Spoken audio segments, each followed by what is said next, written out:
এবার একটু পশুর হাটে সরাসরি আপনাদেরকে নিয়ে যাব। সহকর্মী শহীদুল সুমন অপেক্ষা করছেন। সুমন, হাট কতখানি জমজমাট, বিশেষ করে পশু বেচাকেনা কতটা জমলো জানাবেন। দাম নিয়ে ক্রেতা বিক্রেতা উভয় পক্ষ কি বলছে?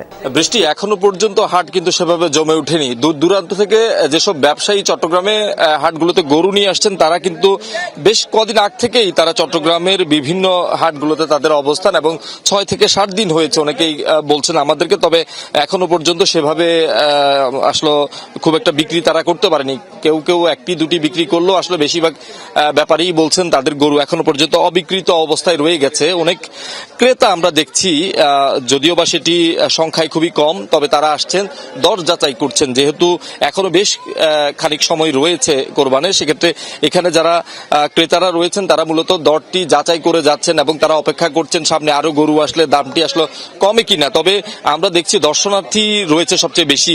সেই দর্শনার্থীদের মধ্যে কিন্তু শিশুর সংখ্যাই সবচেয়ে বেশি। তারা বিভিন্ন বাজারে বাজারে ঘুরে ঘুরে তারা পশু দেখছেন, বিভিন্ন সাইজের পশুগুলো দেখছেন। এখানকার যারা ব্যাপারীরা রয়েছেন তারা রাজশাহী, নওগাঁ, ফরিদপুর, কুষ্টিয়া থেকে আসলে মূলত পশু নিয়ে চট্টগ্রামে এসেছেন, বিশেষ করে গরু নিয়ে এসেছেন। তারা বলছেন যে গত বছরের তুলনায় যেহেতু খাদ্যের দাম, গোখাদ্যের দাম বেড়েছে, পরিবহন খরচ বেড়েছে, সেই হিসাবে অন্যান্য বছরের তুলনায় এবছর প্রতিটি গরু 5 থেকে 10,000, কোনো কোনো ক্ষেত্রে প্রতিটি গরুর ক্ষেত্রে 20,000 টাকা পর্যন্ত আসলে বৃদ্ধি পেতে পারে, এমনটি আসলে এখানকার যারা এখানকার বিক্রেতারা রয়েছেন তারা বলছেন। তবে ক্রেতারা বলছেন তারা এখনো পর্যন্ত, যেহেতু চট্টগ্রাম শহরে বাসাবাড়িতে যারা থাকেন ফ্ল্যাট বাসায়, তারা কিন্তু আসলে আগে তারা কিনবেন, এবং যারা ব্যাপারীরা রয়েছেন তারা আসলে প্রত্যাশা করছেন যে আগামীকাল থেকে সেই বেচা বিক্রিটি আসলে শুরু হবে।